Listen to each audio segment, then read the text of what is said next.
I was driving to school today, and I decided to stop by and fill up on gas. I looked up at the gas price and I thought to myself, wow, gas is getting really expensive.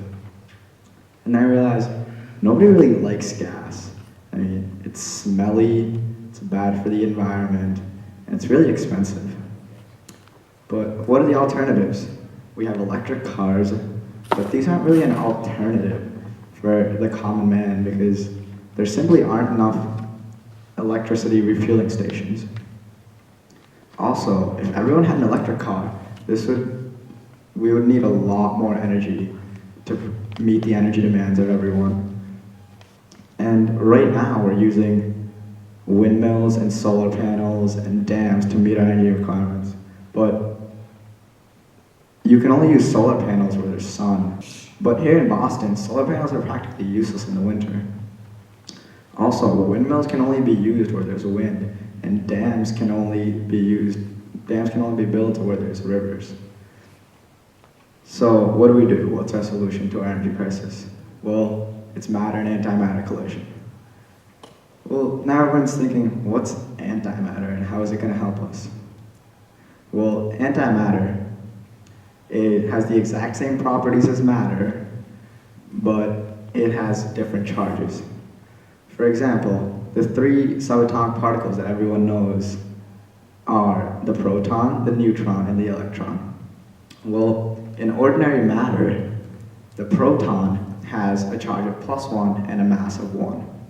In antimatter, the antiproton has a charge of -1 and a mass of 1. Similarly, the electron in ordinary matter has a charge of -1 and a mass of 0, whereas in antimatter, the positron has a charge of +1 and a mass of 0. Well, now you're thinking, can anti-elements and anti-stuff be produced? Well, yeah. In fact, in 2010, we made anti-hydrogen. Okay, well, if we can make anti-stuff, how would this actually help us produce energy? Well, when antimatter and matter are smashed together, they annihilate each other and literally both disappear into thin air.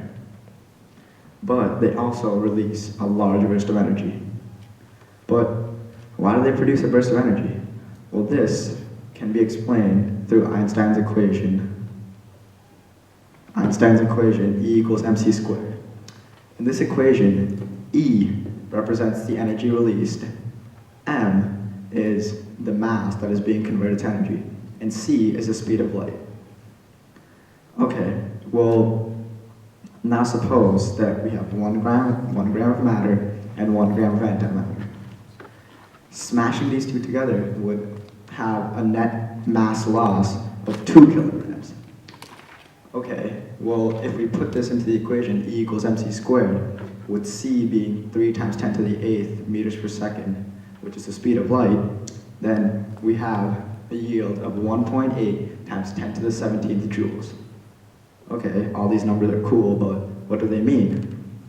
Well, this amount of energy is the energy released by some of the most powerful nuclear weapons ever tested. And remember, we're not using nuclear weapons here to produce this energy. Imagine just taking like a dinner plate. A dinner plate weighs about 1 kilogram. Imagine taking 2 dinner plates and just smashing them together and having such a large explosion that it can take out entire masses of land. Okay, it can produce a lot of energy, but how is this actually going to help us? Well, I came up with a sort of theoretical design. So, the little black dots here are fission reactors. We're very familiar with fission reactors and we use them all the time to produce energy. These reactors together would produce a lot of energy to make an electromagnetic force field for our big red dots. These big red dots are fusion reactors. Fusion reactors are less stable, and so they require to be contained. And using the energy from the fission reactors, we would make an electromagnetic force field for the fusion reactors. Fusion reactors are very similar to fission reactors since they both use nuclear reactions to produce energy. but fusion reactors are much more powerful.